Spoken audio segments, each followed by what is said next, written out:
Good morning. I'm Rohit and welcome to Contemplations on Rumi. Today we are going to be reading from a wonderful poem of Rumi, Craftsmanship and Emptiness. Okay. For those of you that don't know Rumi, he was I think from the 13th century and a great scholar of Islam, but at the same time someone who went beyond all religion and found that place of mysticism. That place of mysticism, which refers to the idea of a direct connection with the divine. His story is incredible, and for those of you that haven't read it, it would be fascinating reading. I first got introduced to that through a book called The 40 Rules of Love, where he talks about his meeting with his teacher Shams of Tabriz. Many people think they were lovers, but that's utter nonsense. They were in love with love. And if you've ever wondered what that means, this would be your chance to understand, or maybe today we'll talk about it. Let's see what shows up. Today is a wonderful opportunity to dive in deeper, so stay with me as we do that. Rumi begins the poem with saying, "I've said before that every craftsman searches for what's not there to practice his craft." It's a really insightful statement because when you're an artist, when you're a potter, when you're a painter, you're a writer, you step into the void, you step into the unknown. You have no idea what your canvas is going to unfold. You have no idea how that clay is going to, what shape it's going to take. You have no idea what words are going to come out as you begin to write, or as I read this to you, I have no idea what words will come out as I speak. So the craftsman searches for what's not there to practice his craft, for the part that is not known. For the known, we go to our books, we go to Google these days, we go to someone who is learned and knowledgeable. But how do you go to find the unknown? There is a river of wisdom out there. And if you learn how to step into it with an empty mind, you'll be able to tap into that river of wisdom. It's available to all of us. And within it lie the secrets of the universe. It is where Christ got everything. It's where Muhammad got everything. It's where every spiritual teacher found everything. It is where every poet found everything. It's where a painter, writer, everyone got their inspiration from. And that is the place that Rumi is about to talk about here. A builder looks for the rotten hole where the roof caved in. A water carrier picks the empty pot. A carpenter stops at the house with no door. So there is an opening, and in marketing terms, people might call that a niche, a place where there is a need for something. A carpenter stops at the house with no door because there's a need out here. The builder looks for the rotten hole where the roof caved in. There's a need out there. But more importantly than the need, and more importantly from trying to fill some requirement that somebody has, that's of course the way of the craftsman, that's the way of the laborer, the person. But the master looks even deeper. Workers rush towards some hint of emptiness, which they then start to fill. Their hope, though, is for emptiness, so don't think you must avoid it. It contains what you need. This is the search for the master. The master craftsman, or the master artist, or the master spiritual master is one who has gone into the emptiness. It is like the hero's journey that Joseph Campbell talks about. It is going into the emptiness, into the dark cave, the place where the dragons guard that entrance as you begin to enter it. And they come to attack you, to stop you from entering it. But the one who is valiant and the hero enters into that cave, slays those dragons, and walks into the emptiness of the cave, not knowing what will be found out there. It is the grand adventure of life. We're always wanting to discover, we're always wanting to know, we're always wanting to find out. This is where it happens. Dear soul, if you were not friends with the vast nothing inside, why would you always be casting your net into it and waiting so patiently? Now, that's a strange statement, so let's clarify. This invisible ocean has given you such abundance, but still you call it death. that which provides you sustenance and work. God has allowed some magical reversal to occur so that you see the scorpion pit as an object of desire and all the beautiful expanse around it as dangerous and swarming snakes. He said, this is a real trick, this is a real illusion that God has created, that you see the world, which he compares to as a scorpion pit, as dangerous and swarming with snakes. You see that as the place to go. And death, which is the emptiness, the sense of losing yourself, the sense of becoming nothing, of annihilation, fanha, as the Sufis call it. You see that as the place to avoid, the invisible ocean. You see comfort in safety and security and not in annihilation and death. That is the great tragedy. Those who seek safety and comfort and security will inevitably meet with death. Those who seek death will inevitably meet with glory. Why? Because, and I don't mean someone who's suicidal, not at all. That is not the death we're talking about. It is not about the physical death. It is about the ego death. It is about the death of that which is false. It is the death of that which appears real, like this world appears real, but is not. It is about that death. The death that takes you beyond the limited to the unlimited, the death that takes you from the known into the unknown, the death that takes you from matter into spirit. That death is what we're talking about here. This is how strange your fear of death and emptiness is, Rumi says. This is how strange your fear of death and emptiness is, and how perverse the attachment to what you want. So many people now have come along who teach doctrine of law of attraction, attracting what you want. But all great spiritual teachers in the past have cautioned you against this. Your desire will never bring you happiness. The things of the world will never bring you solace. The comforts of the world will never give you what you seek. What you seek is much bigger, much deeper, much grander, much more beautiful than anything this world can offer. How perverse the attachment to what you want. Now that you've heard me on your misapprehensions, dear friend, listen to Athar's story on the same subject. He strung the pearls of this about King Mahmud, how among the spoils of his Indian campaign there was a Hindu boy whom he adopted as a son. He educated and provided royally for the boy and later made him vice regent, seated on a gold throne beside himself. One day he found the young man weeping. Why are you crying? You are the companion of an emperor. The entire nation is ranged out before you like stars that you can command.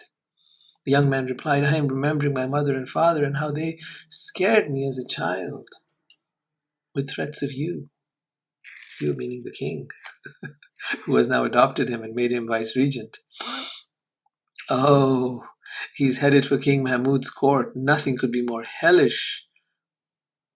That's what they would say. Where are they now? Where are my parents now? When they should see me sitting here. This incident is about your fear of changing. You are that boy. You are that Hindu boy, Mahmud, which means praise to the end. Is the spirit's poverty or emptiness? Is the spirit's poverty or emptiness? We'll explore that in just a moment. The mother and father are your attachment to beliefs and blood ties and desires and comforting habits. Listen to them. They seek to protect, but they imprison. So he's saying your attachments, your desires, they seek to protect you, but they lead to imprisonment. You become imprisoned by the very things that you have, the people that you're attached to, the things of the world. They are your worst enemies. They make you afraid of living in emptiness. Someday you'll weep tears of delight in that court, remembering your mistaken parents. Know that your body nurtures the spirit, helps it grow, and then gives it wrong advice. Know that your body nurtures the spirit. So as a child, your body nurtured the spirit, and you were able to grow, and you were able to develop into this being that you are today. Helps it grow, and then gives it wrong advice. What is the wrong advice that the body gives you? That you're not safe. That the world will come to harm you, and you need to protect yourself. You need to set up boundaries, and you need to be comfortable, and you need to make sure that nothing can harm you. But that is not the way of spirit. No. The body comes eventually like a vest of chainmail, so that is armor. The body becomes eventually like a vest of chainmail in peaceful years. Armor is required for war. Armor is not required for peace. Too hot, so that kind of an armor, when worn, in peaceful years, is too hot in summer and too cold in winter. But the body's desires, in another way, are like an unpredictable associate whom you must be patient with. And that companion is helpful because patience expands your capacity to love and feel peace. The patience of a rose close to a thorn keeps it fragrant.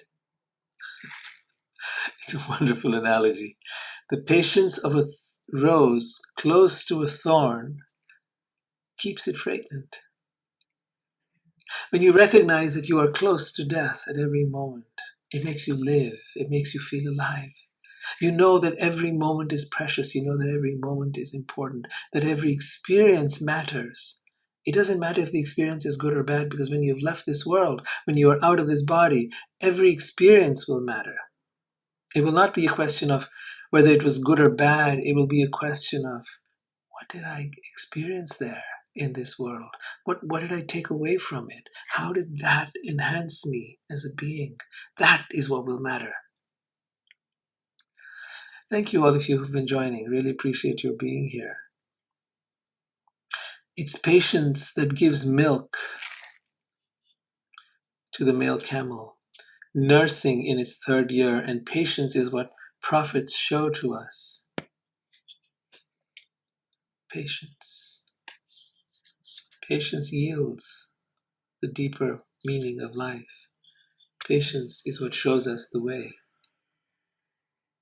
right? The beauty of careful sewing on a shirt is the patience it contains. Friendship and loyalty have patience as the strength of their connections. Feeling lonely and ignoble indicates that you haven't been patient. Feeling lonely and ignoble means undeserving, not good enough, indicates that you haven't been patient. Be with those who mix with God as honey blends with milk. See, being with God, as many people think, is not about going to some church, temple, or mosque. It is becoming one with God. It is blending with God as honey blends with milk. There is a sweetness that happens in the milk, and then there is a texture that happens in the honey. Both are benefited by it. When one is with God, it is not about being right. It is not about being saved. It is not about being better. It is about not being. It is about having entered the emptiness. It is about having found that which one was seeking for all along. In all of matter, in all of the things you desired, in all of the relationships you had, in all of everything that you were seeking, you have found that fulfillment. And that lies in the emptiness that lies within you. So go into that emptiness like a warrior, like a traveler who goes into foreign lands. It is terrifying in the beginning when you try to enter it. It will feel lonely and desolate. It will feel like the desert.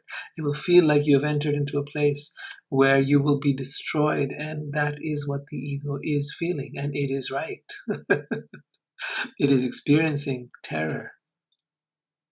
But as you enter this, as you take heed of how it feels, and as you notice the beauty of that emptiness, as you overcome fear, And as you overcome your attachment to the world, and to your thoughts, and to your needs, and to your desires, and to everything that was holding you here, as you go deeper and deeper into that place of emptiness, you experience a freedom from everything and everyone. You are, as Christ would say, in the world, but not of the world now. Rumi continues, anything that comes and goes, rises and sets, is not what I call love.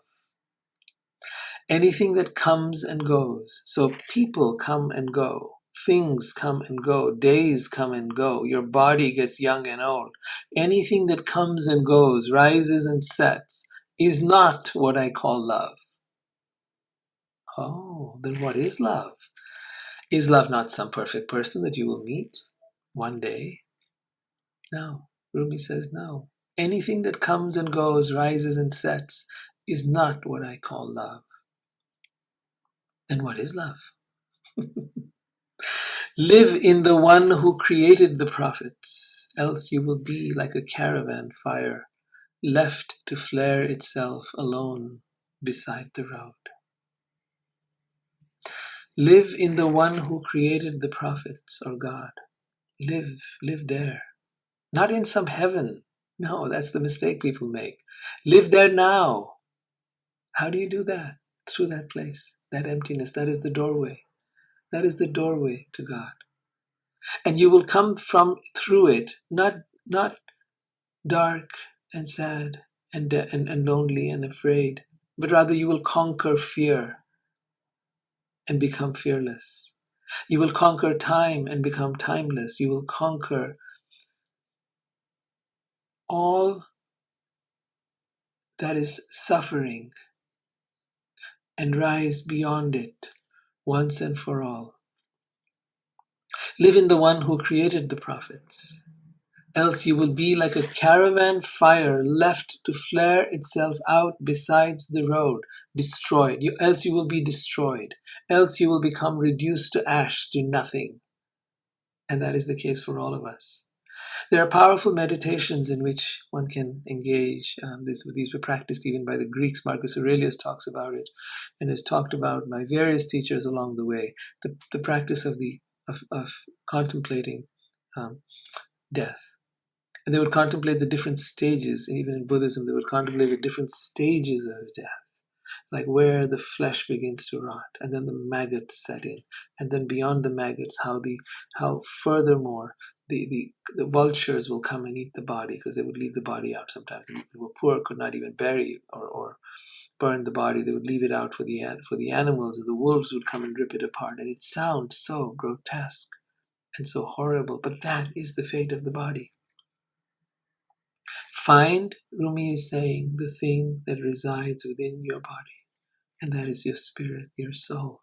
It contains within it all that you desire.